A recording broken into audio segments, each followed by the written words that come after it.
Dan Dixon from Dan Dixon Music, and this is the MastoCast episode. I'm going to take a guess and say it is 103, and I am going to be... No, wrong, it's 102. I could have sworn it was 103, but it is not. It's 102. How's it going? Hope you're doing well. Welcome into the MastoCast. What is the MastoCast?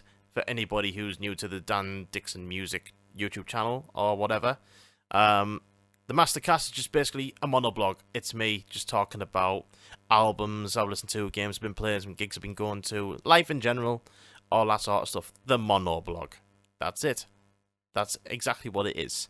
I don't want to write blogs because I think I would get bored, so I'd rather just speak about them. Is that good enough for you? Yeah, of course it is. Hope you're doing good. Hope you're having a lovely day on the Friday that this comes out. Having a nice weekend.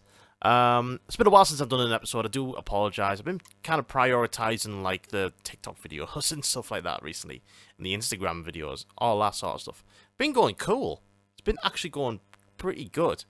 I mean, obviously I'm not making money from it or anything. I'm just having fun doing it. But like one video in particular just completely took off. Like I did a Dream Theater video, and it's one where I don't do any notes at all whatsoever.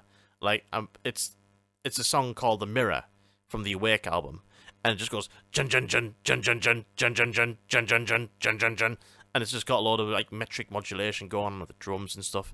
And I basically like do some stupid shit like I'm playing it open drop B, like, and just like reading the book at the same time and drinking a can of Red Bull, and you know, not a lot of thought or talent gone into it, but it's the best viewed video I've got on TikTok at the moment. Like, as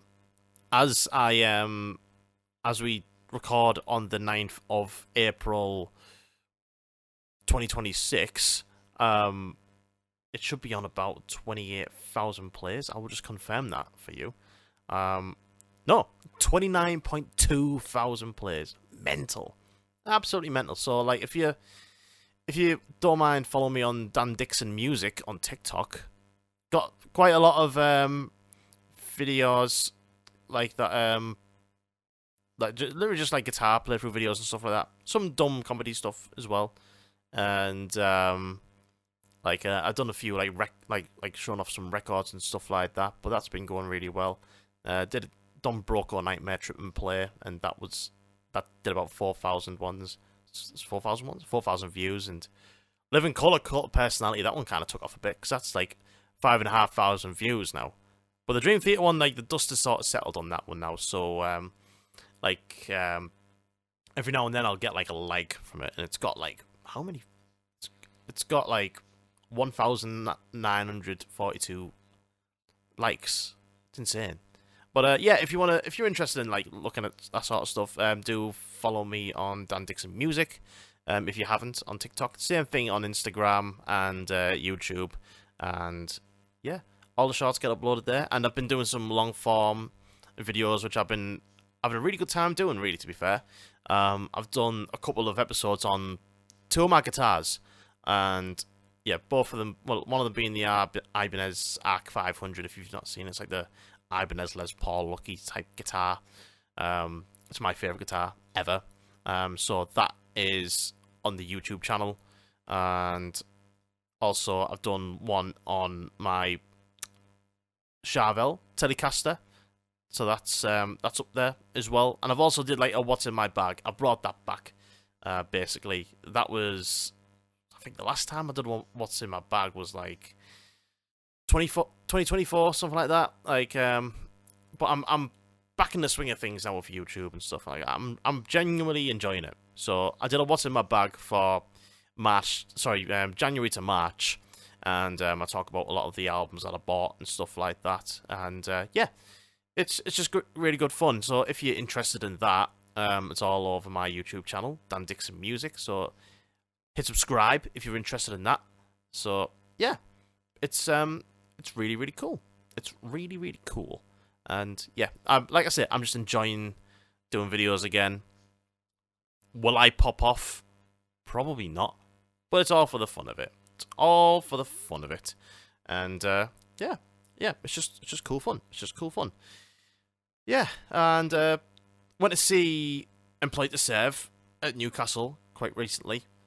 That was the Think Tank a couple of weeks ago. It was crazy because it was at the Think Tank. It was the last time I was at the Think Tank was for Employed to Serve before. It was the last gig I went to before COVID happened, and like lockdown and everything. And I couldn't see we couldn't see gigs for well over a year. So that was like the last time I've been there, and it's again for Employed to Serve, which I think I'd rather see them in a bigger venue.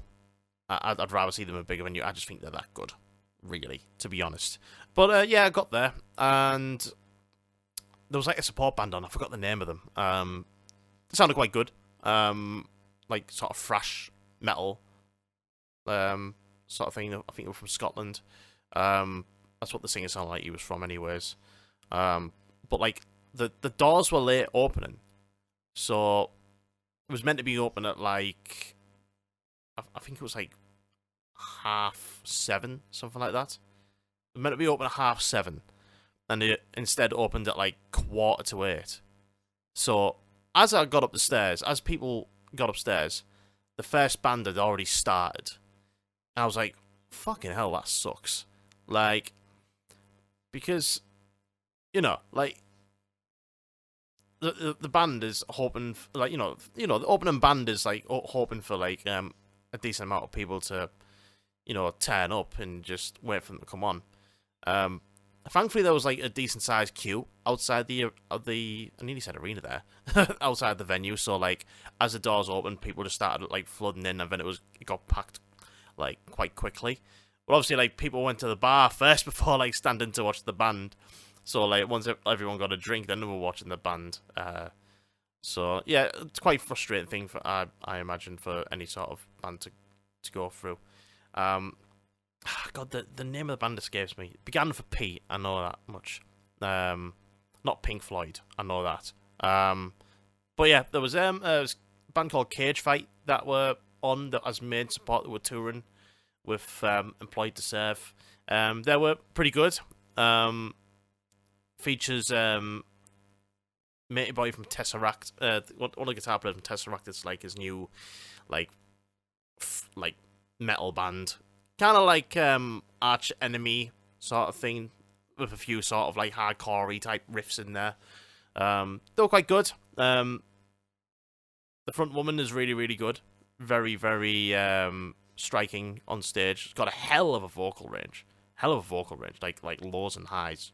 Like, she's not like a singer or anything. She's more of like a death metal vocalist. But like, she sounded really great. Like, she was awesome. And yeah, the band were great. Drummer's solid. They had like a good stage presence. They made of what they did, loving what they could from that tiny think tank stage. But they were good. I enjoyed them. Sound was just a little bit muddy for them, but nah, they were sound. They were sound. I enjoyed them. Although Employed to Serve came on and they fucking smashed it. It was so good. Probably one of the best times I've seen Employed to Serve. It's just good to see them like on a headline run, and they've got like, they're like 5 albums deep now, and they've just got a good set list of great songs to hear live. And like, they're still going back to like the early stuff as well. Like they went into Void Ambition from Good for Nothing, not Void Ambition. That was the second track.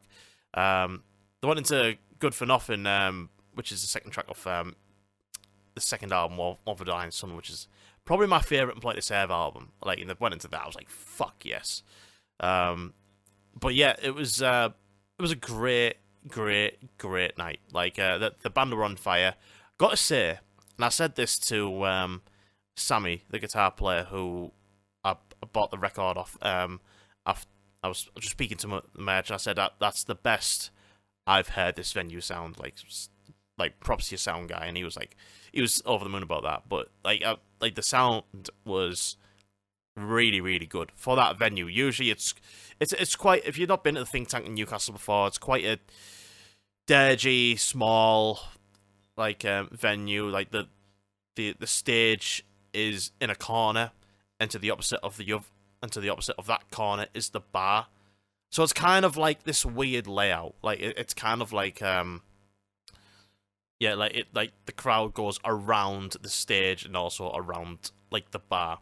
So it's not the best venue, but it's fine. I like the vibe of it because it looks like it's genuinely for like a rock metal club type thing. But like yeah, the sound does suffer quite a lot when I go to that gig. Sorry, when I go to that venue. But in Plenty Save sound was fucking bang on.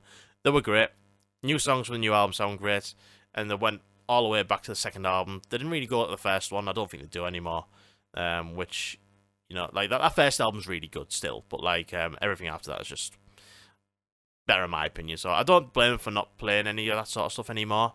But yeah, I just feel like this band deserve to be on bigger stages, and I think they would sound a lot better as well for that. But yeah, they were really, really good. Really, really good. I had a good night with them with Todd.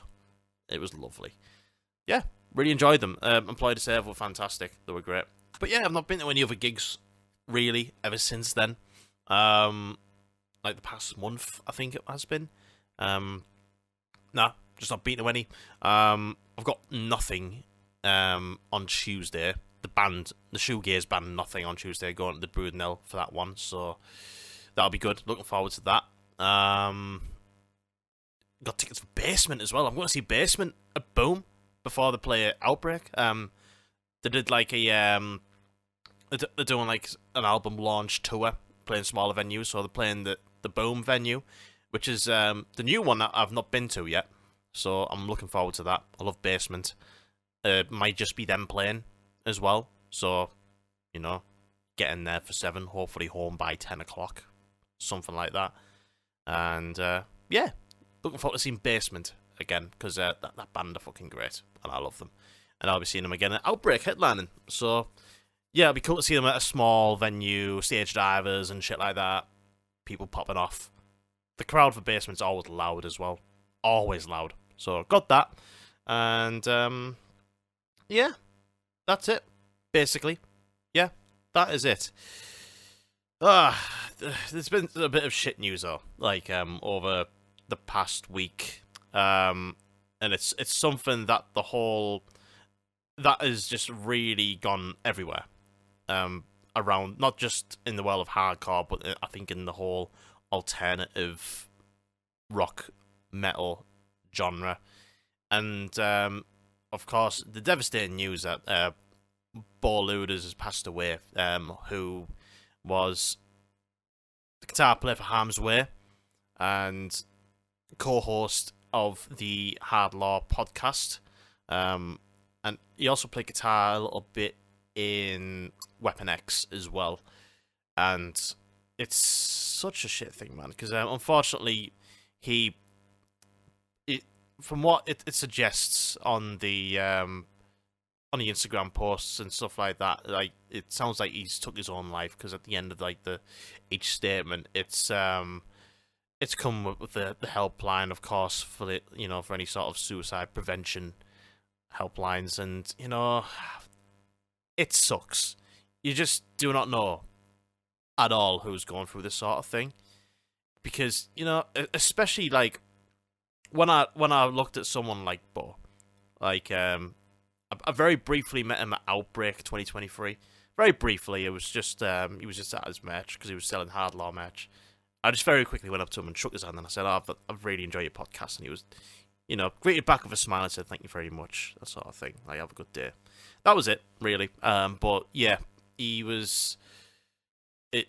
But like, when you get involved in like a weekly podcast, you get to know someone, and you get like sort of not attached, but like a week, like you get to know like someone a lot through a weekly podcast, and you think, oh, that person's like a really nice guy or whatever, or you kind of get feeling of someone, if that makes any sort of sense. So like Bo was like a straight edge guy, never touched any booze or drugs or anything like that.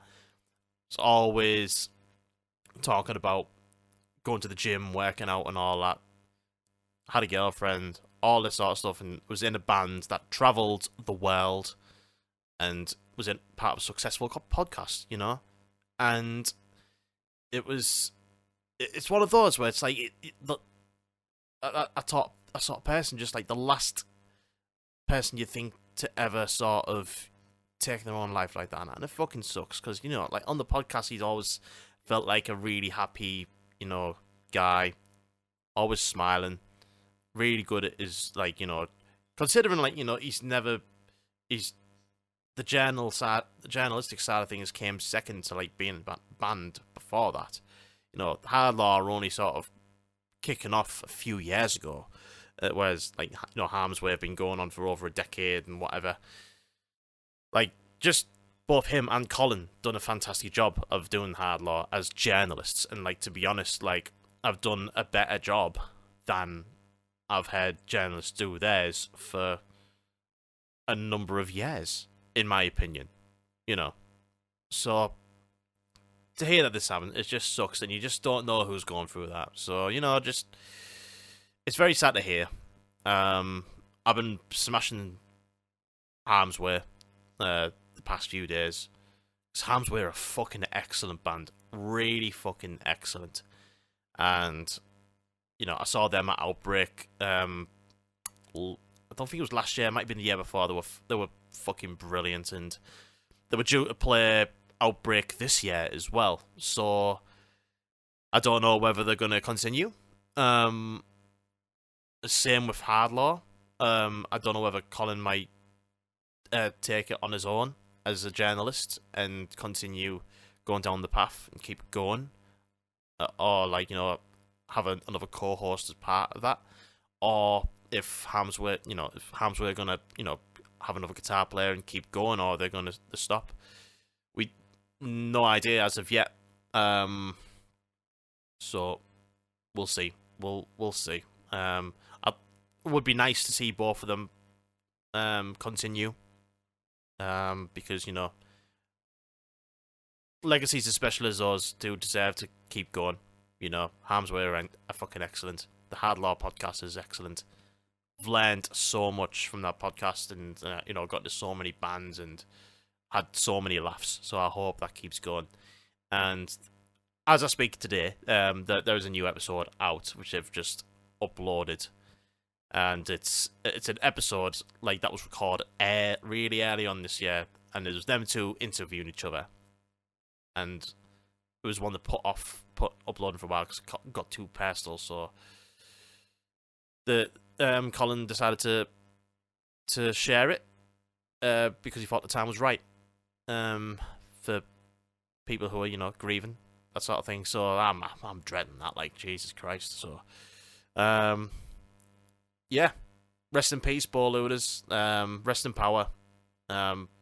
Really, really important figurehead in the world of hardcore. The outpouring of tributes and stuff like that from, you know, people all over, from, like, you know, all the small hardcore bands to all the way up to the big ones, like the big dogs like Hatebreed and Crowbar and all that sort of stuff, and everywhere. It's just the outpouring of love, like, you know. Check up on your homies. Tell them you love them. Give them a hug. All that sort of thing, you know. Tell them how you do. Ask how they're fucking doing, you know. Because you just never know. You just never know. And you know, stuff like this is just a firm reminder of that sort of thing. So, yeah. Rest in peace. But, yeah. Speaking of crying. What a segue. I'm going to talk about some games I've been playing. And I'm going to start with a game that I've been playing called Neva, which came up for free on the PlayStation Network. And it is an indie title. I forgot who it was made by. Let me just have a quick look. An indie title made by the people who have developed a game called Gris, which is a game I have never played before. Not Invatu, you dickhead. Nomada Studios. They developed a game called Gris, which is a game I've not played before, but this is, I believe it's their second game that they've put out. This is a game, not a long game at all. 3 to 4 hours you can play it. 2 difficulties, one that basically holds your hand, the other just a bit, like, a bit more, well, obviously harder. Like you actually have a health bar. So yeah, this game was kind of a game I looked at the trailer of like a few years ago. Like this game's only about 2 years old. I've always thought, yeah, I think I'm gonna play this at some point because it looks absolutely stunning. And the time came, and it was free on PlayStation Plus. So I was like, right, I'm gonna get into this. And this game is heartbreaking. It is absolutely heartbreaking, and it is beautiful. It is beautifully heartbreaking. Like, but yeah, man, I won't go too much into the story or anything, cause it's fucking heartbreaking. It really is. Like it's just a 2D platformer. If you're familiar with like Hollow Knight, that sort of thing, it kind of looks in that sort of fame. You're like a female protagonist with like a sword, and you're basically like cutting down like these enemies that have sort of polluted the forest, and like they all vary in sizes and everything, and it's your job to just try and destroy like these enemies and gain back the forest for what it is. You have a dog companion,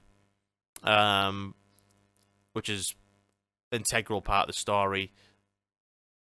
And there's probably about 4 chapters of this game, and each chapter is a season. So like it'll be spring. It starts off at spring, and was it summer and winter, autumn, that sort of thing. And yeah, it is an absolutely stunning game. It's hard for me to recommend it because, look, if you've lost a dog, you will feel something from this, big time.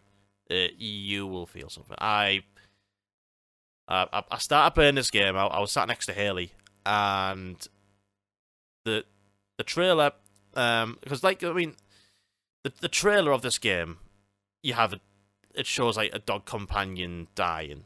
I'm not spawning too much from that, really. So like that happened. First time I played it, Haley was sat next to me. She was playing Pokemon. I was playing this game, and I was fighting to hold back the tears. Fighting.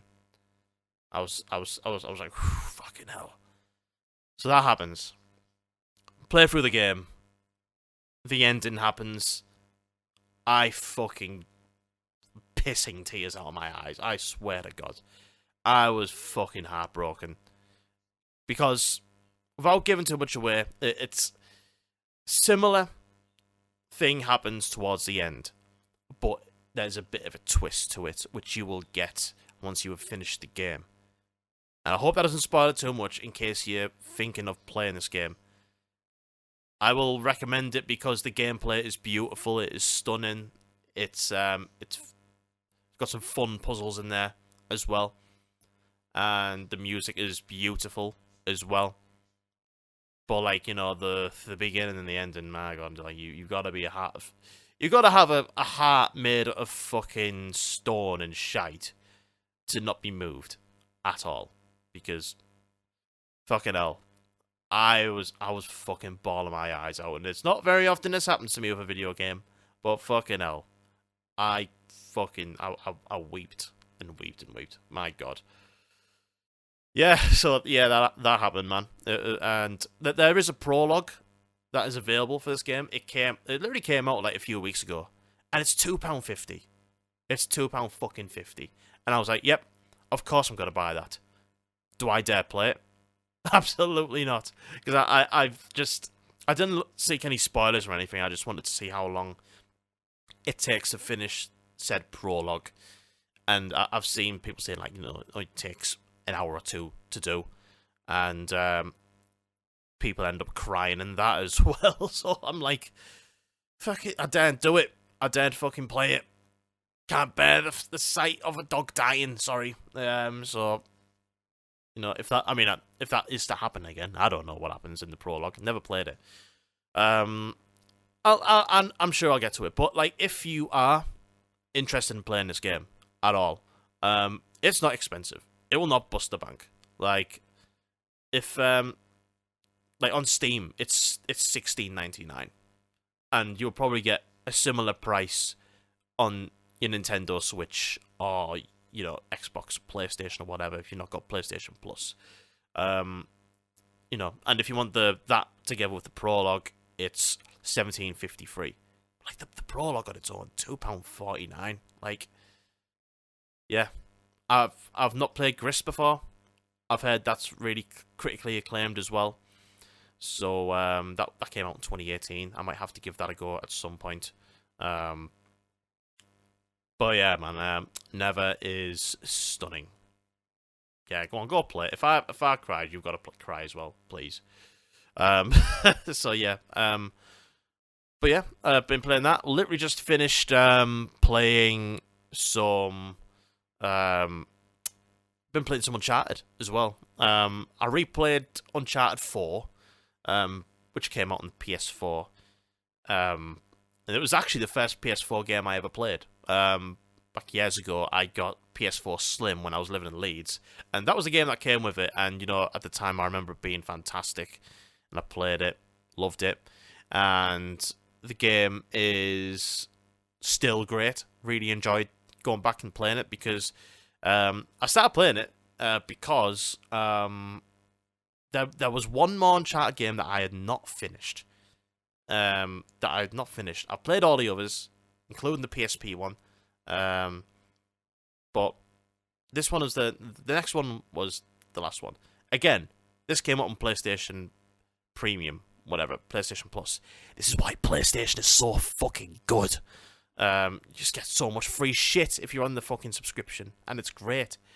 So there's like a twin pack. You can get Uncharted 4 and Uncharted The Lost Legacy, which are both bundled in together, and they're, re-released for PS5, so like the frame rate's a little bit better, and you've got haptic feedback on the controller, all that sort of stuff. But yeah, I had Lost Legacy on the PS4 when I lived in Leeds, and I was a fan of that game for half an hour because I played it for half an hour on the PS4.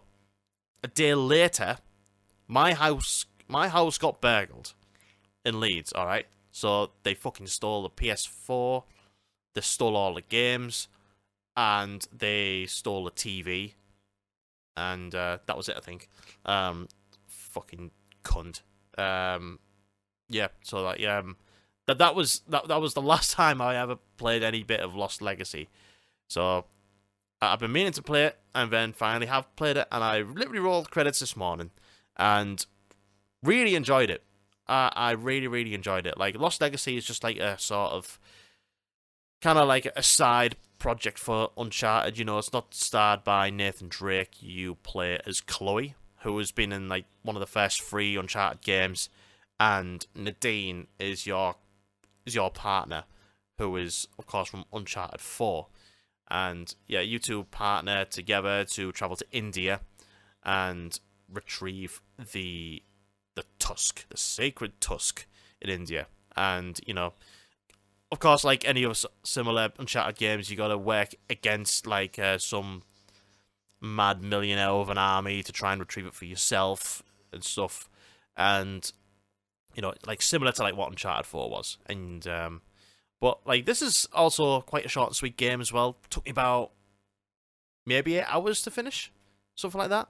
And yeah, I really, really enjoyed it. And Uncharted have always like been really quality. Everything from the first one to right up to the Lost Legacy, and in very much including the PlayStation Vita game that they brought out, and I think it was called, was it the Golden Abyss? I think it was Uncharted Golden Abyss, which came out for PS Vita. Brilliant game. So good. Like, just made that handheld so great. And that's my favourite game on PlayStation Vita. Bad on. It's incredible. But, yeah, Uncharted Lost Legacy, really enjoyed it. And, you know, considering it's a short and sweet game by 8 hours, and you get in, you know, like, it's a complete sort of side story with these different characters. You're not playing as Nathan Drake or anything like that. It's a good amount of fun. I really enjoyed it, and you know, I highly recommend it. I think it's going to be one of those that's like a really underrated gem that people may have just sort of skimmed over a bit on the Uncharted series. And you know, since I've played them all, I can highly recommend it. I've not played the first 3 Uncharted in a while. Probably not since I had a PS3, because those first 3 games came out on the PS3. And yeah, I remember loving Uncharted 2. I remember loving that one. But Uncharted games are fantastic. They're great. If you've not played them, and you have a PlayStation, go ahead and play them. Really recommend them. So yeah, I've been playing that, and I've been playing a lot of Pokemon Leaf Green as well. Been playing that, as that's been, you know, the big craze as of lately. Haley has been absolutely smashing it. She's at the Elite Four now, where I am like 2 badges away from finishing all the gyms so far. But yeah, it's really good. It's really good. I'm just it. I never got to play Fire Red or Leaf Green back in the day. I never had it on the Game Boy Advance, and I never. Well, you know, I played like Pokemon Yellow, Red and Green, like on the original Game Boy, but I never played the Game Boy Advance remasters. So yeah, played Leaf Green again. I had a good time. It was really good. It was really was really good. It is really good. I'm still yet to finish it. So yeah, I've probably clocked in about 20 hours into it so far. You know, taking my Switch with me to work and all that. Got a couple of friends. Got one of my mates who's also playing it at the same time as me. We've been trading Pokemon back and forth to get them evolved and stuff like that. And like, you know, it all works wirelessly within the Switch, and it's a lot of fun. Been doing the same with Haley. She's doing really well on it. And yeah, Pokemon. It's great. It's so cool that it's just. I mean, I'll have said this the last episode. It is so cool that it is there for people to play now, and you know, for 16, 17 quid, you're gonna get a lot of hours into it. You're gonna get money's worth for sure. So yeah, and yeah, that's it. That's all I've been playing recently. Just chat a few albums, talk about a few albums, and that's it. That's all I've been playing recently. I don't know what to play next. Now that I've literally just finished Uncharted. I kind of want to play Cyberpunk. I've got that installed on the PlayStation, so I kind of want to play that. See what that's about. I thought about getting it for the Switch, but excuse me. But I've got a couple of games that I need to finish on the Switch. Like, I've still not finished Metroid Prime 4, and I've not finished Hades 2. I've just been playing Pokemon the whole time. So I may make more time for them, or do I play Cyberpunk? I don't know. We'll see. We will see. Yeah, but anyways, I'll talk about some albums for sure. And one of them, I think this one's got to be like the main headline, really. Neurosis shadow dropped an album, just completely shadow dropped an album called An Undying Love for a Burning World. And I thought Neurosis were done for, as well as a lot of people. I think it was about 4 years ago, they released a statement of, you know, getting rid of their ex-frontman Scott Kelly, as he's been a bit of a bastard, bit of an abusive bastard towards his family, his wife and his children, you know. So they made the decision to get rid of him. Neurosis have been going for a long time, ever since the 90s. One of the pioneers of that post-metal movement. you know. And, you know, ever since that dismissal of Scott Kelly, they've not posted anything for years or gigged or anything. They've not done a single thing. So I thought that was it. Neurosis had done. Until about a couple of weeks ago, they just completely shadow dropped a brand new album. There, it's available for you now.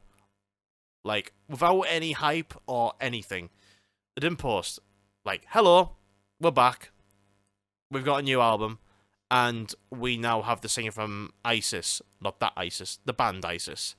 And this album is amazing, to be honest. It's fucking brilliant. It is really, really good. It is proper, heavy, thick, and just moody as fuck.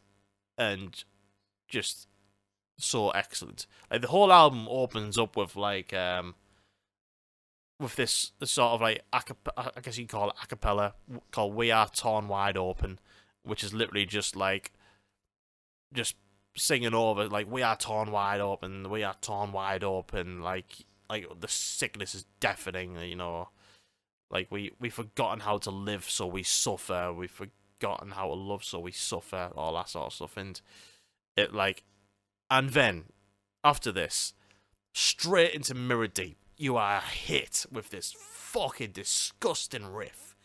Oh, it is, like, I was sold the second I heard this. And it was just, like, it's just this hulking, heavy riff. And, you know, it's just, like, these proper, like, scathingly heavy vocals over the top. And then, you know, we get into, like, a lot of really amazing, like, synth territory. And then after that whole little synth bit, it goes more brutal. It goes hard. It goes a lot harder. It's this album is great. First Red Rays is a really, really great track. Blind is amazing. Seething and Scattered has just got some of the most tension building, like, clean passengers. It's fucking awesome. Untethered is, like, an actual 4-minute banger, and Neurosis have been known for the really long songs. And you know, in the way, like, the last two are just closed by these really epic, like, songs, like In the Waiting Hours and Last Light. Like, In the Waiting Hours is about 10 minutes long, and Last Light is just shy of 17 minutes. Like, you know, definitely not an album for those without an attention span at all. Like, Last Light is incredible. Like, it sounds like it could be a swan song to start off. You know, like, not a swan song, but a Swans song, the band. Like, it's just full of tension. It's incredible. And yeah, welcome back, Neurosis. And back with a fantastic album. You know, I've not listened to Neurosis in such a long time as well. And I think I should go back to some of those albums. Like, I mean, I used to be really into Times of Grace. And but I've never listened to Through Silver and Blood before. And yeah, it's a great album. It's just over an hour long, an hour and 3 minutes, this album. So if you can put up with that, you know, real heavy post-metal shit, this album's perfect for you, because I think this album's really good. It's so good. Like, really high on my sort of album of the years list at the moment. It's really, really fucking good.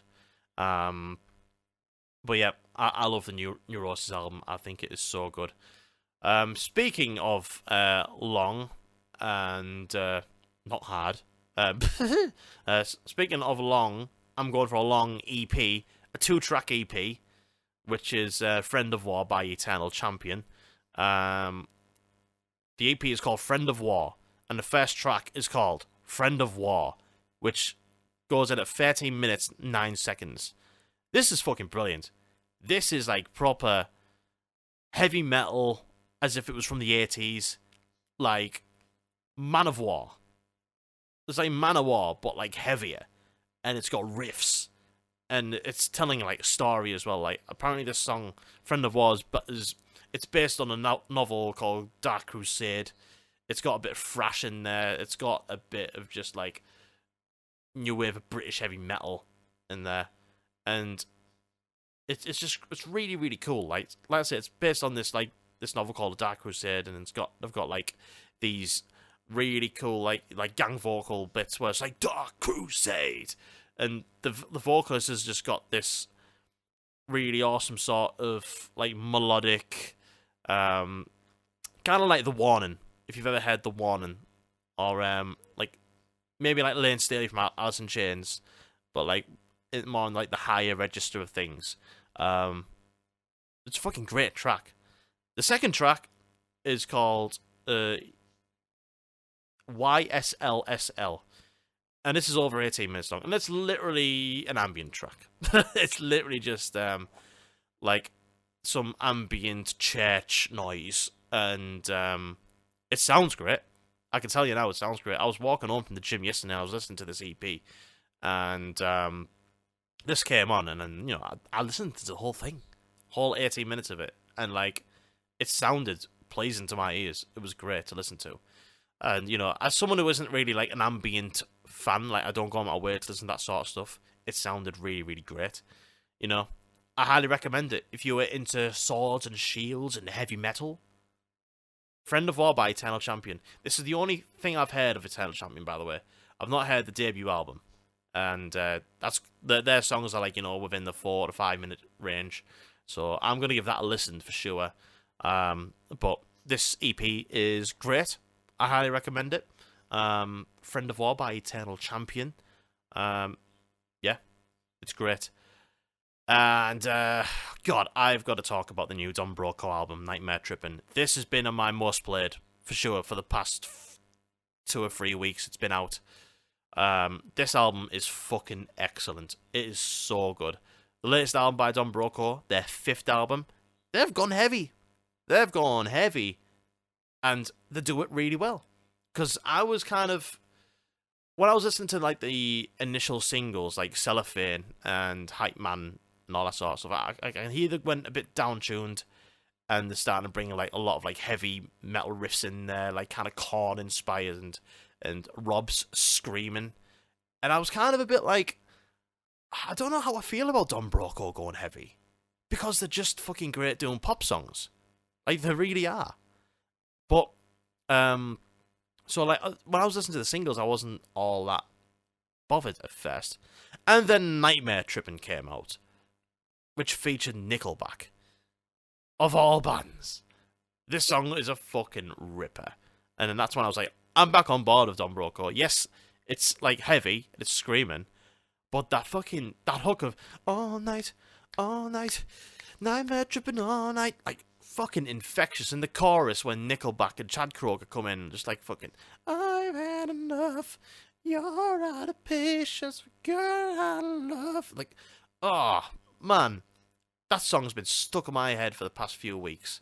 Like, I'll just be like walking around at work in this loud factory that I work in and just going to myself, all night, Nightmare Trippin' all night. Fucking brilliant. Just so, like, then I was like, right, I'm looking forward to this album. And Nightmare Trippin' has come out. This band just don't fucking miss. They do not miss. Every album is just fucking brilliant. And this is another brilliant album by Don Broco. I'm telling you, this band is one of the best bands to come out of the UK. They are so fucking good, man. And I'm just so happy that they just keep rising and rising. Like, they're happy to still do the arena tours, but they also do, like, the wider spread, smaller UK venue tours as well.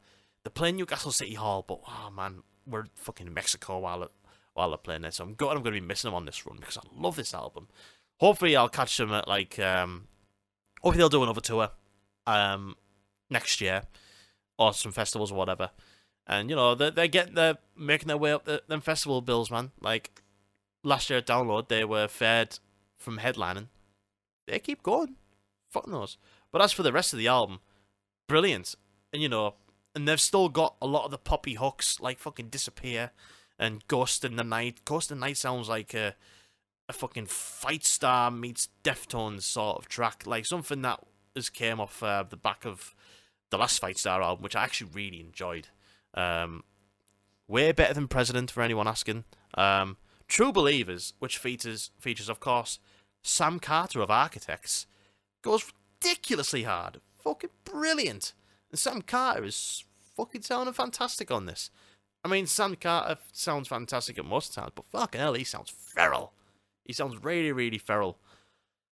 But yeah, it's fucking great. Like, there's some moments on this album that made me just chuckle a little bit. Like, there's Pacify Me, where it's just got like this weird sort of like these verses where they're like really, really sort of like the high register, like what Rob Damiani does, like the sexy sort of sort of feeling, and then all of a sudden, like, what's going on here? Like, what's going on? That actually might be the weakest track for me. Like, just because I do quite like the verses, the chorus just doesn't lift at all for me. It's quite a boring chorus. But the rest of the album are all fucking bangers. Bangers! 42 minutes long. This album's brilliant. Listen to this, man. Like, they're doing it. They're fucking doing it, man. Don Broco, brilliant. And, yeah, a couple more things to chat about. Poison the Well have released a new album called Peace and Place. The first album in 17 years. Long time for this band. And finally released a new album. Produced by Will Putney. And, you know, they're making their way back out there, man. Like, they're back on a lot of festival bills and stuff like that, doing big tours. Quite gutted I missed them on the tour they did last year when they were playing opposite of December in full. But like, I loved them at Outbreak a couple of years ago. I thought they were fantastic. And, you know, the back of a new album. Hopefully see them get some more tours announced. Get some more dates, hopefully, back up the north soon. And, yeah, their new album, Peace and Place, is out now. I've talked about Thoroughbreds before, and Everything Hurts, the two lead singles before this album came out. They're both really, really great. They can just write some really awesome, you know, throwback metalcore from the early 2000s, but they can introduce, like, a lot of the really cool sort of mellow sound and, like, you know, kind of like folksy sound and like single coil Stratocaster sort of sounds that they do, and like there's some like when they get like melodic as well, like on this album I've been noticing, it sound a lot like Thrice, and it sounds great. I really, really like it. Like, there's bits of Deftones, a bit of Thrice in there, but a lot of the cool metalcore riffs that they do, and yeah, and that's just fucking great. His voice is fantastic on this, all over this album. Really great singing voice. Full of riffs. Really great moments on this album.